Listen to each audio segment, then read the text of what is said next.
Bon, vous me permettrez d'abord de dire que le vote donc, de cette loi, Je précise que vous êtes député à l'ALT.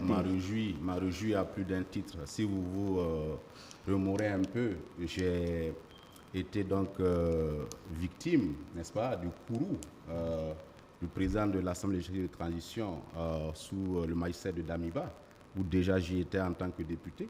Je m'étais donc interrogé sur cette incongruité-là, qui, à mon sens, était notoire, pour demander, mais finalement, la devise du pays, c'est quoi? Notre hymne national qui se termine par la patrie ou la mort, nous vaincrons. Quelque part, donc, dans le document officiel, c'est unité, progrès, justice.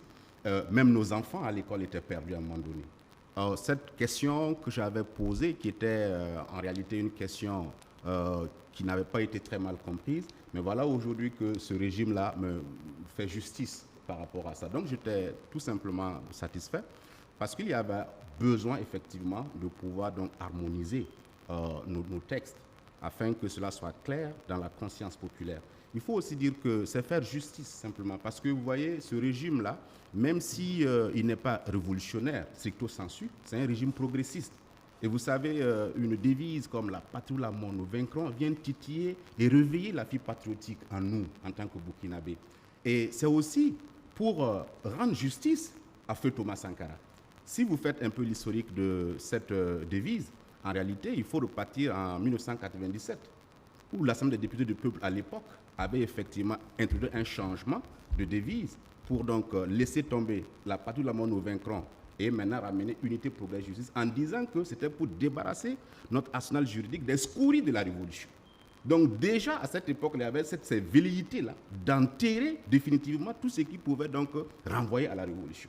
Donc aujourd'hui, si le président Ibrahim Traoré veut marcher dans les sillons donc, du feu président Thomas Sankara, c'est normal, je pense, qu'il puisse donc revenir donc à cela.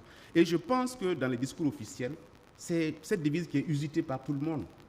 Tout le monde est content après un discours de lever le poing pour dire la patrie ou la mort nous vaincrons. Donc c'est une très bonne chose. Mais M. Diallo l'a dit, et je suis entièrement d'accord avec lui, il ne faut pas s'arrêter là. Parce qu'on ne fait pas la révolution avec les textes de loi uniquement. La révolution suppose un changement, une transformation de mentalité. Et c'est à travers l'éducation que l'on peut réussir ça.